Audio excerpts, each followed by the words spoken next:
My name is Dan Hanrahan. I'm 62 years old. I have spent my life in Los Angeles creatively as a graphic designer, illustrator, art director, and creative director. I've worked for the movie industry, the record industry, the TV industry, and the radio industry. My claim to fame is that I am the creator of the Scarface poster.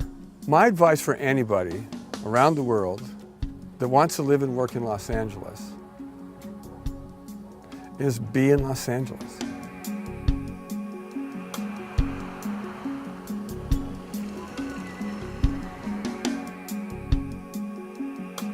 Most people in my profession have a portfolio that they would bring to interviews.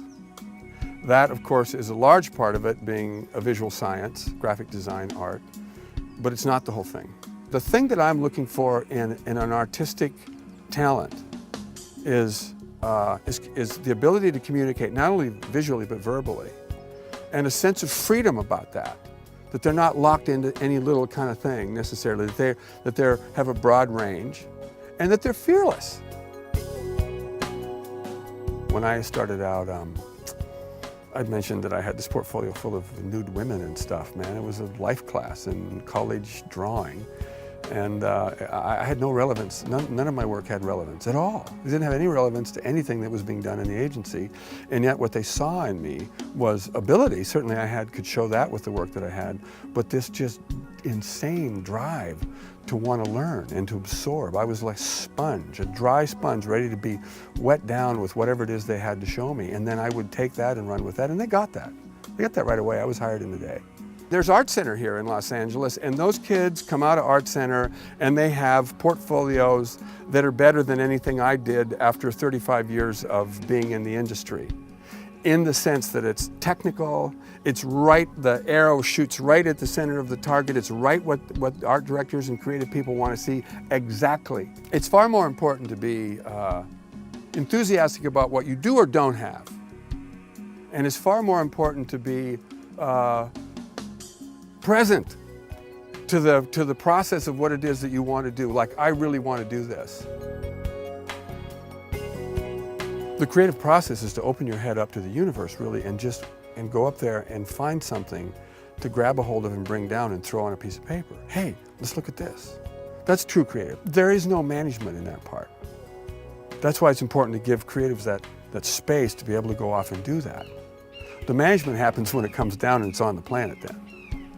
That's when or when it's not happening fast enough to get down and in and on the paper from the universe. So management in terms of people is about, number one, being related to the people that you work with. Having those people trust and believe in you as a leader.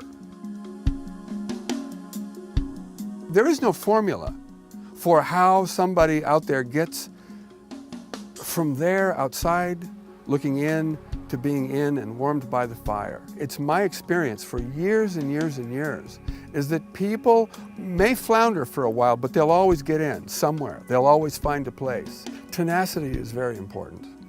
Create that inside spark that will have you go out there and get a job. You know, creative energy in one person is a finite amount of energy. The creative energy in another person is finite energy. But when you put those two together, it's synergy. It's bigger than it's finite as well, but it's bigger than the sum of the two parts. So if I'm 5 and he's 5, we go together, we're not 10, we're 20. And you put 5 people in a room and you do that, and you get that connection going where everybody is vibing on the same wavelength and everybody's shooting stuff back and forth. It doesn't make any difference about being polite or having etiquette or raising your hand or being appropriate or inappropriate. It all goes on the table and it all starts to work. That kind of synergy is communication. That kind of synergy is the connection that people have. We are not separate individuals walking around the planet. We are a commune. We're a family on the earth, and we all fit together.